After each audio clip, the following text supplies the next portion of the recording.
Hi Volky, I hope you're great. I have a question for you today. Okay, so this Marcus dude, he works at like a hedge fund in Chicago? Hi, Jason. Thanks a lot. That's asset manager, not quite a hedge fund, but same energy for this conversation. And some random rich guy calls him out of nowhere right before earnings. Not random at all. This family owns 22% of one of Marcus's companies. That's a major position. 22%? That's like owning a fifth of the whole company. That's not investing, that's controlling. Exactly, and they've held it for 11 years. Stock went from $4 to $31 and 600% return sitting right there. Wow, that's insane, so why not just cash out and actually enjoy the bag? That's literally what Marcus asked. And that's exactly where this whole story gets wild. Let's get into the business, buddy. The analyst. Marcus was 29 years old, and he was already at his desk with 3 monitors before 6 a.m. every day. He covered mid-cap industrials at a second-tier asset manager in Chicago. Not the flashiest job, but he was good. His fund held $4.2 billion spread across 60 positions, and Marcus personally managed 8 of those names.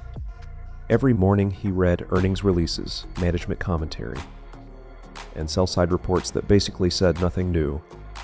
His whole belief system was simple. The market exists to find the correct price on every asset. His job was to find the moments where the market got that price dead wrong and bet against it. He was good at it too. His MD trusted his numbers enough to leave the room when Marcus presented. Then one Tuesday in October, right before the closing bell, a call came in from a number he didn't recognize. He almost ignored it. He almost let it ring out. Something made him pick up. The voice on the other end was completely calm. The kind of calm you hear from surgeons mid-operation. The man introduced himself as Jesse Pinkman, representing a private family office managing $3.1 billion. The family held 22% of Heisenberg Industrial, one of the 8 companies Marcus personally covered. Pinkman wanted a face-to-face meeting before Friday's earnings call. No explanation, just the ask. Marcus said yes before he even finished processing whether he should. The office was in the West Loop. No signage, elevator required a keycard, very intentional vibe. Inside, Pinkman poured 2 glasses of water without asking and slid a folder across the table toward Marcus. The tax bomb. Inside that folder were Marcus's. last 3 quarterly write-ups on Heisenberg, covered wall-to-wall in blue pen annotations. Not highlighted. Annotated. Someone had been genuinely reading his work, thinking about it, responding to it. Pinkman opened with a single data point. The family bought Heisenberg 11 years ago at $4.12 a share. The stock was now trading at $31, a 600% return. By any measure, a massive win. Marcus leaned forward and asked the most logical question in the world. Why not sell and lock it in? Pinkman looked at him the exact way a chess grandmaster looks at someone who just moved their queen into danger. He walked Marcus through the math. 20% federal capital gains, 3.8% net investment income tax, 4.95% Illinois state. On $280 million in unrealized gains, a clean sale would permanently hand the government around $80 million. Gone. Marcus said, that's just the cost of realizing a gain. Every single investor pays it at some point. Pinkman said quietly, or it's the cost we choose not to pay. He slid a term sheet across the table, a $190 million lending facility at 3.4% annual interest. No asset sale. No tax event. The family borrows against the stock as collateral instead of selling it. Liquidity appears from thin air. The position keeps compounding. The IRS gets absolutely nothing. Marcus sat in silence for a long moment, genuinely trying to process what had just been explained to him. Pinkman said, our entire job is making sure we never have to find another security again. Marcus took the engagement that same afternoon. He didn't fully understand the game yet, but that was about to change. Hold on, are you actually telling me that selling is the worst move you can make? If the asset is still generating value, selling is basically the final boss of bad financial decisions.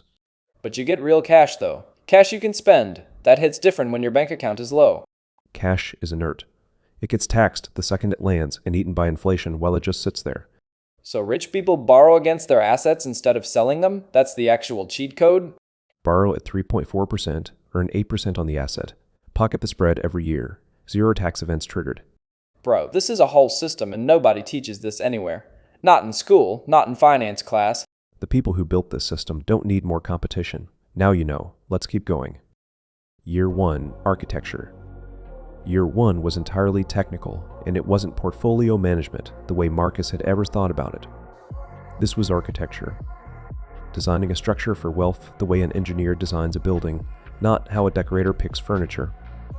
Real estate was held across a network of separate LLCs. Each one a distinct legal container, each one isolated. Equity positions sat inside trusts, specifically designed to step up the cost basis of those assets at the moment of death.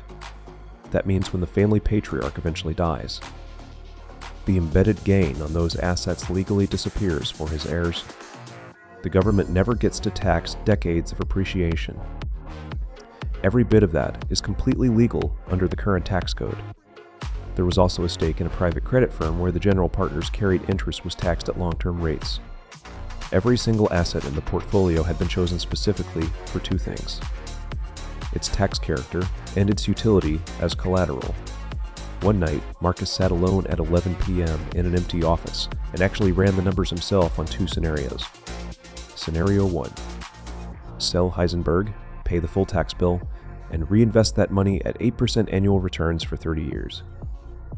Scenario 2. Borrow against Heisenberg at 3.4%, never sell, let the full position compound for the same 30 years. He stared at the output on his screen for 5 full minutes. The gap between the 2 paths was $340 million. Same return assumption, identical timeline. The only variable was what one family refused to hand over to the government. The math wasn't complicated or secret. It was almost brutally obvious once you actually sat down and ran it. He wondered briefly why no finance class, no textbook, no licensing exam had ever walked through this. Then he stopped wondering. The people who built this framework had very specific reasons to keep it out of the curriculum. Year 2, permanent income. In Year 2, Pinkman introduced Marcus to a second family, 3rd generation, older money, quieter profile. Their portfolio wasn't glamorous: toll roads, a water utility, a network of cell towers spread across 3 states. These weren't growth stocks. These were machines.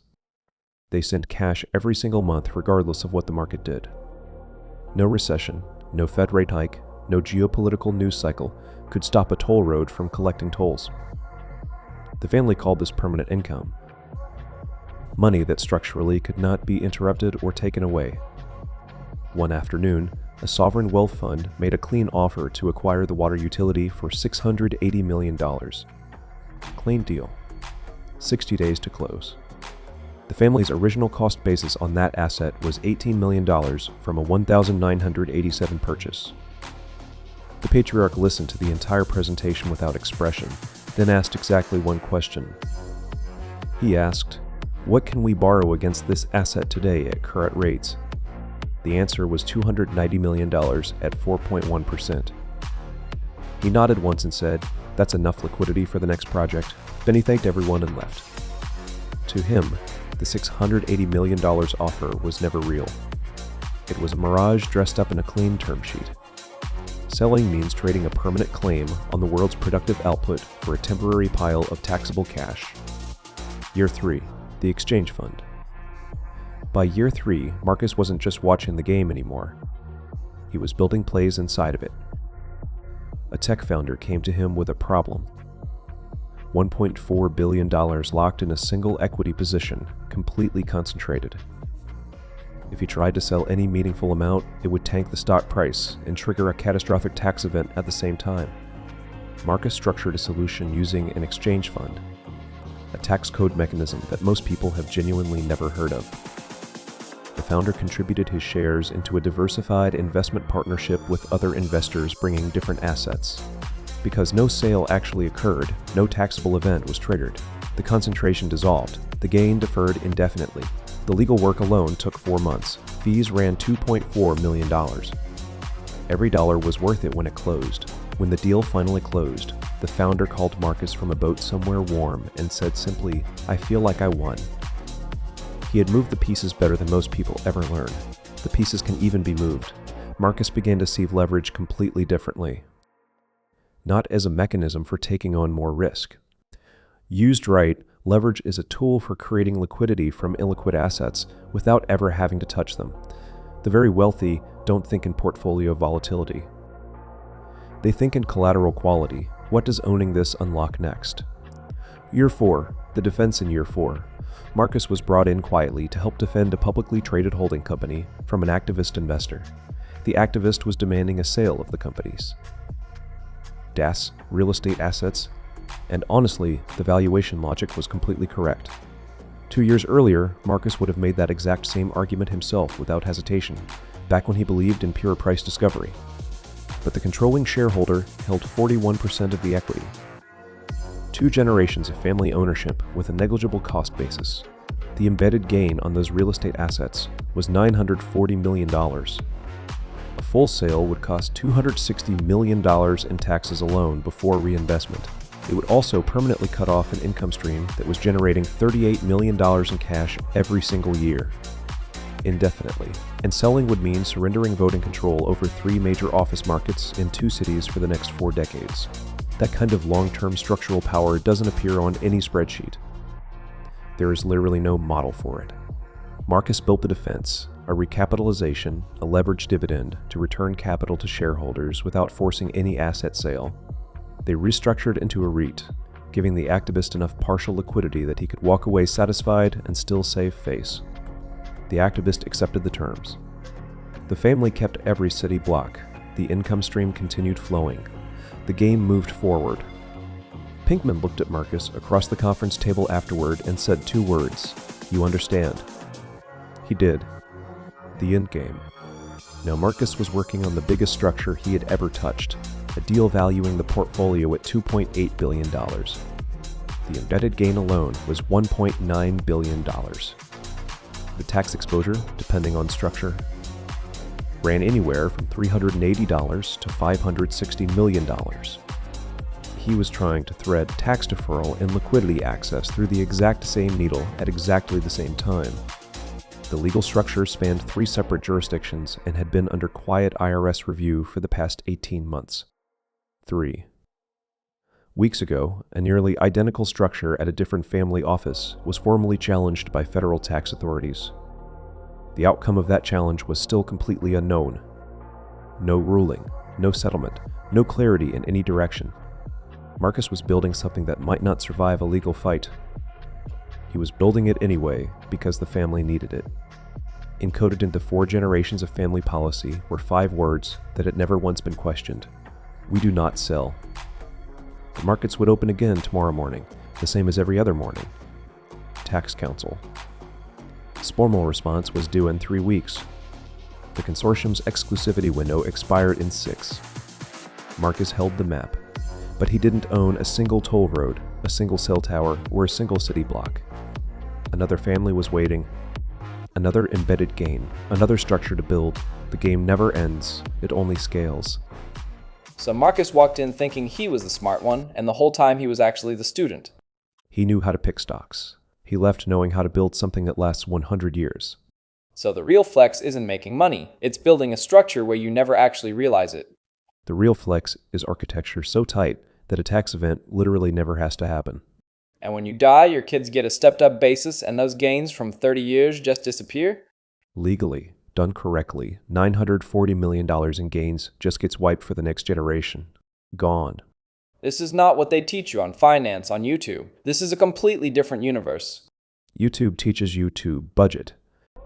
This is about building something where you never need to budget again. And also for our audience, thanks for your time to watch us. Please subscribe and drop a comment to us.